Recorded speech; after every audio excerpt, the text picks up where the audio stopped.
Last week, OpenAI exploded in the middle of the night and went into a panic. GPT 5.2 has been released, and the global AI throne has changed hands once again. A major update in just about 4 months is unusual. The trigger was competitive pressure.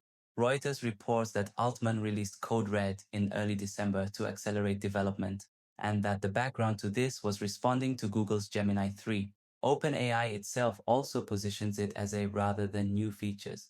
We have improved performance in areas such as intelligence, code processing, and long-form text comprehension, and are particularly strong at creating spreadsheets, creating presentations, and other complex multi-step tasks. In other words, GPT 5.2 is not a major update, but rather a refined version that enhances reliability, long-term context, tool execution, and output generation for practical applications. It's safe to say that it's not a new toy, but rather a work tool that's become easier to use. In recent years, Agentic AI has been performing a complex series of actions, with the LLM invoking tools, making inferences, and finally providing a final answer. To optimize these actions, the standard approach has been to use reinforcement learning to learn good actions with rewards. But the problem is that reinforcement learning only provides a simple scalar reward, whether the answer is correct or not, making learning extremely inefficient, and fine-tuning a model requires extensive rollout and computational costs. Last year I made a video about DSPy, and since then it has made some really cool progress. At its core, DSPy treats language models as unique devices, similar to CPUs and GPUs used in deep learning. In DSPy, you only need to declare the required natural language signatures without worrying about the specific details of the prompt implementation. In fact, after a year of practice, we found that worrying about those details is largely meaningless and doesn't change the fact that large language model outputs are unstable. DSPy can be understood as follows. Based on these signatures, DSPy can automatically generate, optimize, and fine-tune the prompt, ultimately outputting results that meet expectations. The GEPA's idea is encouraging LLMs to reflect on their own failures instead of using reinforcement learning. Genetic Pareto Prompt Optimizer takes an approach whereby LLMs themselves analyze their own behavior in natural language and suggest how to improve next time. In other words, instead of tweaking the model's parameters, we reflect on and evolve the prompt itself. So, let me give you a quick demo of a live chatbot to show you what I mean. I will prepare the space knowledge. This technique is an alternative way to train the model that outperforms reinforcement learning and asks a question about space.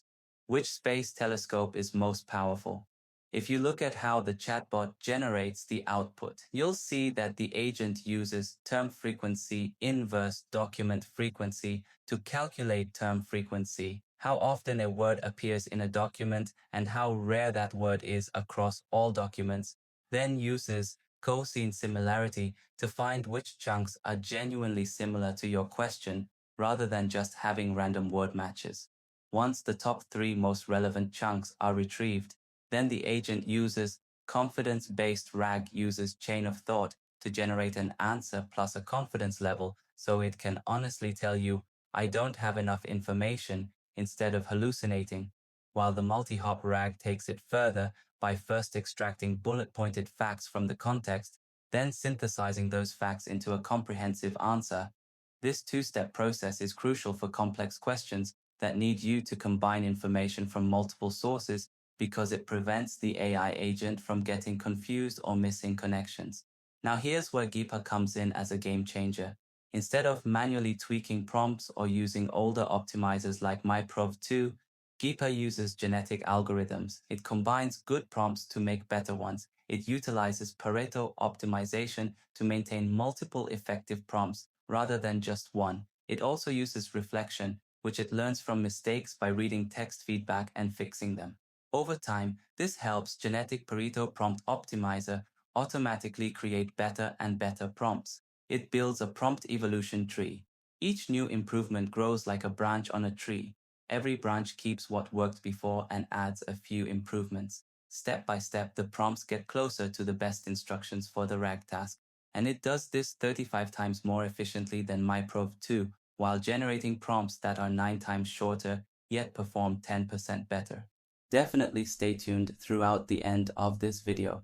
If you guys haven't followed me, I highly recommend that you do so you can stay up to date with the latest AI news. Lastly, make sure you guys subscribe, turn the notification bell, like this video, and check out previous videos because there is a lot of content that you will definitely benefit from. So that thought, let's get right back into the video. Let's start with the most shocking data. One of the tests used to measure AI performance is called RCAGI-2.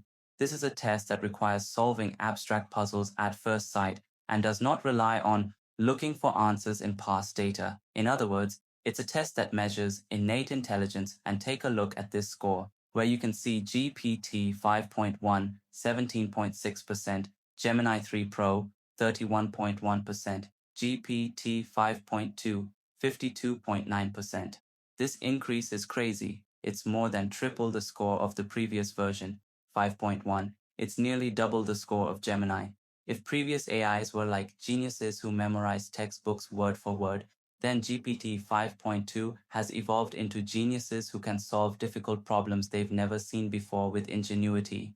The common AI phrase, "I can't do it because I wasn't taught," is becoming a thing of the past. The next metric worth noting is GDP-Val. This test measures how well a person can perform real-world tasks, such as research, planning, and decision-making. GPT 5.1, 38.8%, Gemini 3 Pro, 53.5%, GPT 5.2, 70.9%. Again, the results are overwhelming. In 5.1, the AI was a newbie intern waiting for instructions, but in 5.2, it has been promoted to the manager who makes plans and manages projects class. Those who have complained that AI is smart but difficult to use at work will be amazed by the on-the-job capabilities of 5.2. The core concept of GEPA originates from the essence of human learning, reflection. It's not just about adding more instructions, but rather, like an experienced mentor, it examines past attempts, analyzes successes and shortcomings, and then proposes better solutions. GEPA constructs a prompt evolution tree, allowing each optimization to grow like a branch, accumulating improvements, and gradually approaching the optimal prompt. Unlike traditional reinforcement learning, GEPA leverages the reflective capabilities of language models combined with domain-specific textual feedback rather than relying solely on a single scalar metric. This is akin to giving the model X-ray vision, enabling it to notice small details in the task and produce strong results in just a few steps. Let us now explore the process step by step and unravel the answer to how to use the DSPy 3, GEPA Optimizer, and Agentic RAG. We will install the libraries that support the model. For this, we will do a pip install requirements. I would like to inform you that the code I shared here is only a part of my code. If you would like the full folder, you can find it on my Patreon. This code took me a considerable amount of time. I create a term frequency inverse document frequency retriever to find the documents that best match a user's question. First, it stores all the documents and breaks each one into simple lowercase words, removing punctuation so the text is clean and easy to compare. Next, it looks at all documents together and calculates how important each word is across the whole collection. Words that appear in many documents become less important, while words that appear in only a few documents become more important.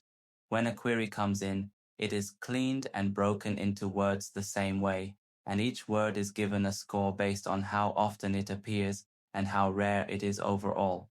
The retriever then compares the query to every document by measuring how similar their word scores are, using a mathematical method that checks how closely they point in the same direction. Each document gets a similarity score. The documents are sorted from best match to worst, and finally, the top few most relevant documents are returned to the user. After that, I created two methods to answer questions using retrieval augmentation generation. In the first one, the agent takes a question, looks up the most relevant documents, joins them into one context, and then generates an answer while also reporting how confident it is. It saves the documents it used, so you can later see where the answer came from. The second system is made for harder questions that need more thinking. It first retrieves documents the same way, then pulls out only the important facts related to the question, and finally combines those facts to create a clear answer. It also keeps both the retrieved documents and the extracted facts, so you can inspect each step and understand how the final answer was built. Then I use GEPA learns and improve answers step by step. First, the metric checks the model's answer against the expected answer. If the answer matches exactly, it gives a full score. If the answer is only partly correct, it gives a lower score and explains what is missing. If the answer is wrong, it gives a low score and clear feedback about the mistake. This feedback is important because GEPA reads it and learns how to improve future prompts. The simple RAG module then works by taking a question, retrieving related documents, joining them into one context, and generating an answer from that context.